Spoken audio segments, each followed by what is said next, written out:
आता आपण बघूया लग्नानंतर होईलच प्रेम याचा एपिसोड रिव्ह्यू.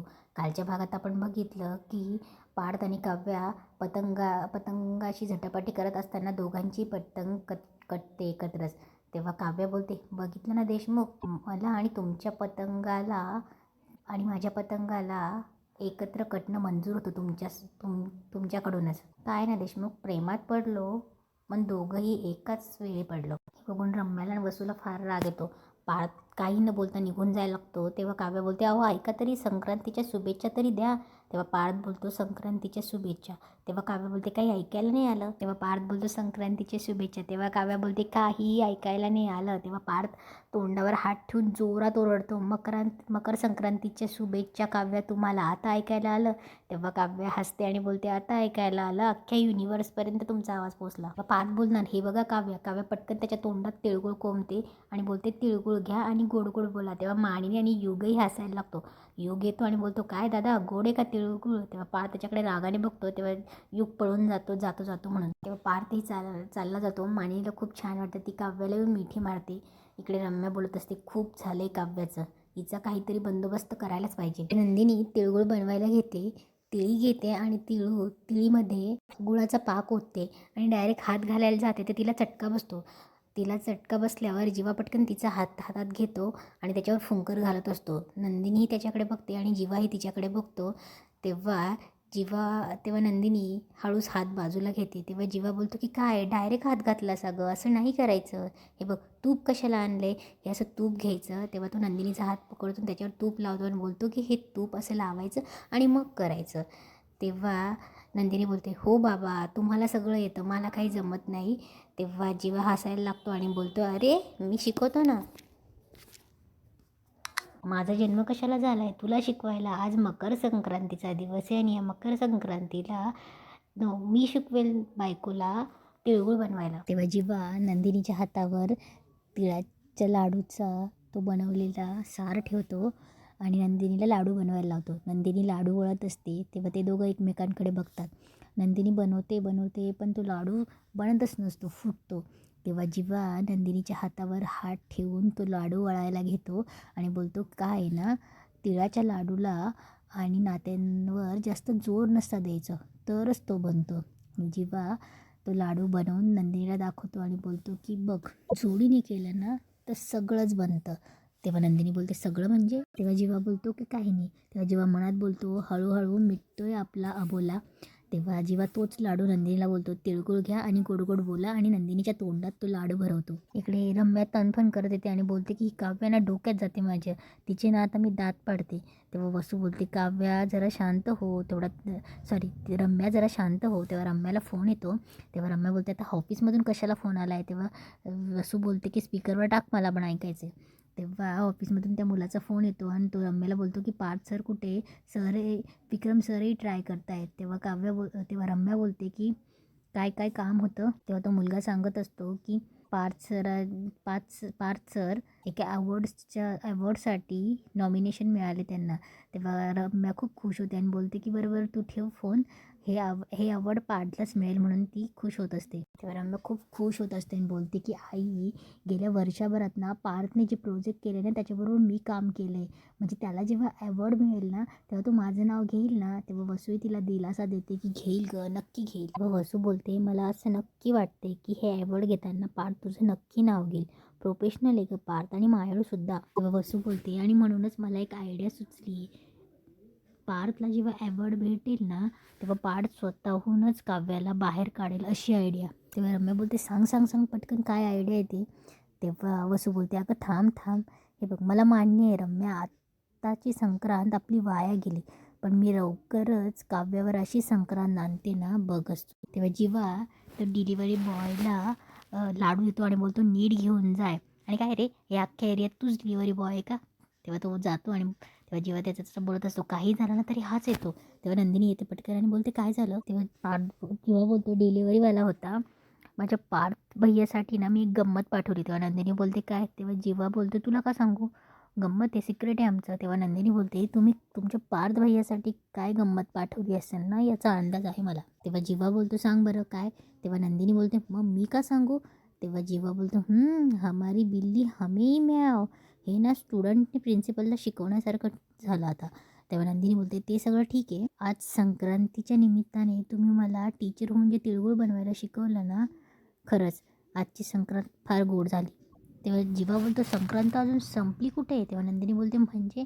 तेव्हा जीवा बोलतो, सरप्राईज. तेव्हा काही बायका दारात उभं राहून बोलतात, येस सरप्राईज. तेव्हा नंदिनी पटकन बघते. तेव्हा जीवाही बोलतो, ये सरप्राईज लेडीज प्लीज कम. या देशमुखांच्या घरात हा जीवा तुमचं स्वागत करतो. तेव्हा त्या बायका आतमध्ये येतात आणि बोलतात, हा जीवा म्हणजे ना कायम उत्साहीच असतो, कधीही नाराज दिसत नाही. तेव्हा जेव्हा बोलतो यस, तेव्हा त्या बायका बोलतात, नंदिनी आई कुठे दिसत नाही.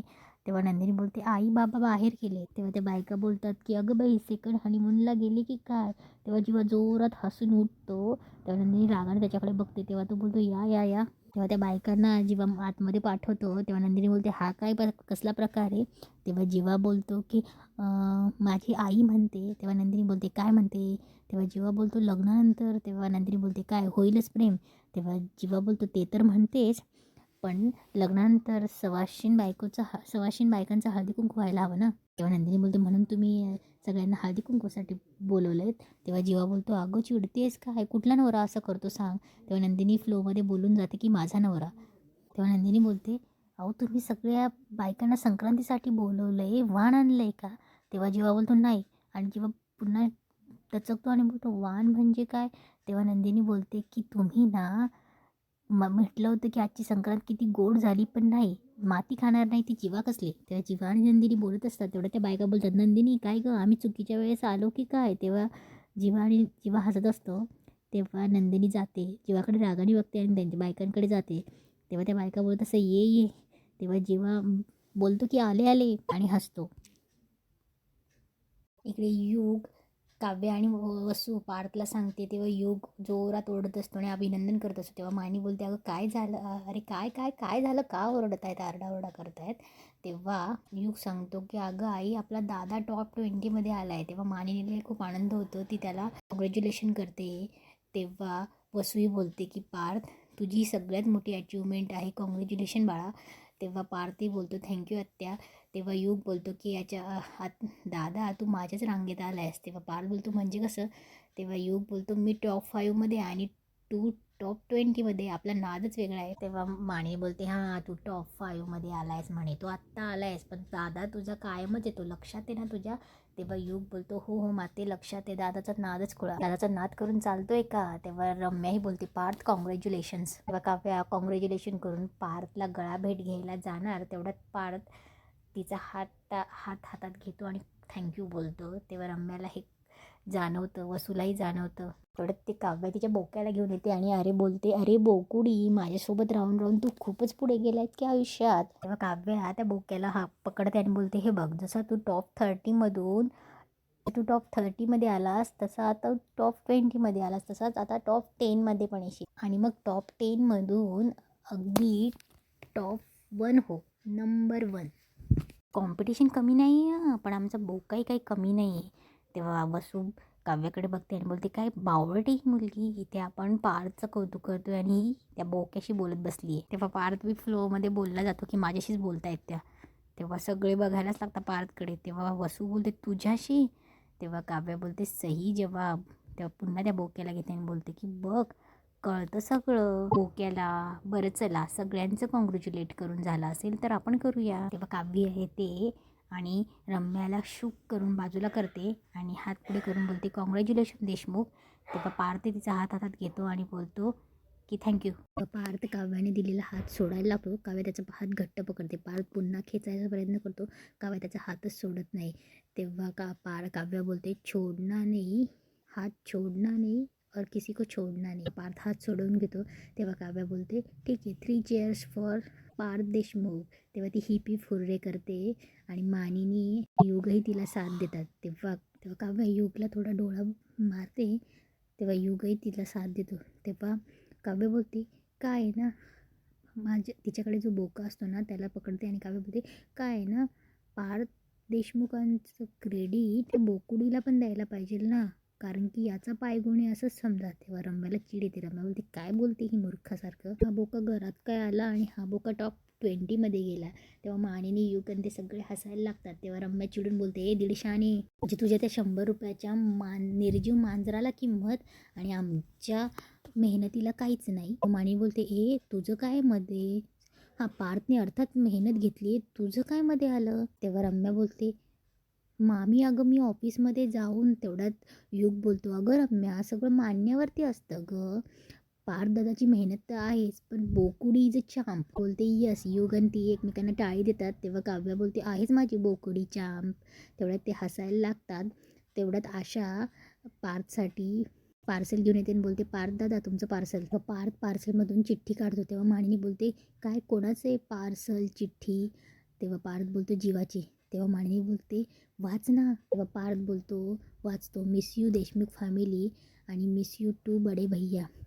टॉप 20मध्ये नाव आल्याबद्दल अभिनंदन. त्यासाठी गोड गोड तिळगुळ तुझ्यासाठी.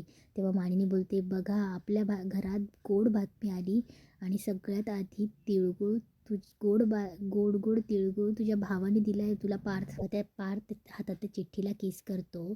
तेव्हा मानिनी बोलते की म्हणजे थोडक्यात काय, कुठल्याही गोष्टीचा शेवट गोड होऊच शकतो पार्थ. तेव्हा पार्थच्या डोळ्यात पाणी येतं. मानिनी तिळगुळ काढते आणि लाडू पार्थच्या तोंडात भरवते. पार्थ तिला मिठी मारतो.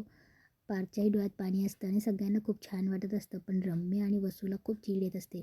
इकडे मोहितेंच्या घरी त्या बायका आलेल्या असतात. त्या तिळगुळाचं कौतुक करत असतात. तेव्हा नंदिनी त्यांना सांगत असते की जीवांनी बनवले.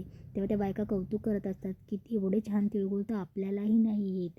तेव्हा त्या बायका एकमेकांशी गप्पा मारत असतात की यांनी दिलेले तिळगुळ खाल्ले का, सुपारी का तिळगुळ कळतही नाही. तेव्हा जीवाई त्या बायकांसारखं अग्गं बाई वगैरे असं बोलत असतं. तेव्हा नंदिनी त्याच्याकडे रागाने बघते. त्या बायका हसत असतात. त्यांचे तिळगुळ खाल्ले ना तर दाताचा तुकडा पडलाच म्हणून समजा. तेव्हा त्या बायका हसत असतात. तेव्हा त्यातली एक बाई टाळी द्यायला हात पुढे करते पण तिच्या हातावर कोणीच टाळी देत नाही. तेव्हा जीवा बोलतो, द्या द्या द्या, तुमची टाळी वाया घालू नका. तेव्हा ती जीवाच्या हातावर टाळी देते. नंदिनी जीवाकडे पुन्हा रागाने बघते. मग त्या बायका नंदिनीचं कौतुक करत असतात आणि सांगत असतात की जीवासारखा नवरा सोडू नको हं, असा नवरा कोणाला नशीबवारांनाच भेटतो म्हणून, की आमचे नवरे बघा टाईमच नसतो त्यांना असं म्हणून. तेव्हा त्यातली एक बोलते की बरोबर चला आता हळदी कुंकासाठी आलो ना ते करून घेऊया. तेव्हा नंदिनीला थोडं टेन्शन येतं वाहन नसल्यामुळे. जीवा बोलतो की एवढ्या गप्पा रंगल्यात की मस्त इंदोरी पोहे बनवू का. तेव्हा नंदिनी बोलते, हो हो बनवा, छान पोहे बनवा, सगळे खातील की. तेव्हा नंदिनी थोडं हळू बोलते की तोपर्यंत वाहन अरेंज करायला पण भेटेल मला. तेव्हा त्या बायका बोलतात, नको नको आता इथले हळदी कुंकू झालं की घरी जाऊन स्वयंपाक पण करायचा आहे. नंदिनी बोलते, हो का, बरं तोपर्यंत बसा तुम्ही, मी आलेच. तेव्हा नंदिनी बोलते की आता आईलाच विचारावं लागेल की काही वाण आहे का घरात म्हणून. तेव्हा नंदिनी चालली जाते. तेव्हा जीवा उठून पुन्हा नंदिनीच्या जागेवर बसतो आणि बोलतो, बाकी काय म्हणतात केंडी काकू, साडी छान आहे हं तुमची. त्यातली एक बायका बोलते, जीवा आमची ही साडी छान आहे हं. तेव्हा ती टाळी देणार. तेव्हा जीवा बोलतो, द्या द्या द्या, टाळी वाया घालू नका. इकडे नंदिनी तिच्या आईला फोन लावत असते पण फोनच लागत नसतो. तेव्हा ती बोलत असते की यार घरात एकसारख्या वस्तू पण नसतील, ब्लाऊज पीस पण नसतील ना, मला आईशी बोलावंच लागेल. तिच्या आईचा फोन लागतच नसतो. तेव्हा ती नंदिनी बोलते की काय करू मी, या जीवानी ना सगळा घोळ घालून ठेवला आहे. तेवढ्यात नंदिनीचं लक्ष कुकरकडे जातं. कुकरवर एक चीट चिपकवलेली असते आणि त्यात काहीतरी लिहिलेलं असतं. कुकरवरचं लिहिलेलं नंदिनी वाचते की चकाचक बाई तू कुकर आणि मी शिट्टी आहे. जेव्हा जेव्हा तुला टेन्शनचं प्रेशर येईल तेव्हा तेव्हा मी शिट्टी वाजवून ते कुकरचं प्रेशर कमी करेन. आता मागचं कपाट उघडून बघ. तेव्हा नंदिनी बोलते, मागचं कपाट. तेव्हा ती पटकन कुकर ठेवते आणि कपाट उघडते. नंदिनी कपाट उघडते आणि कपाटात वस्तू बघून इतकी खुश होते आणि तिथेच आजचा एपिसोड संपतो.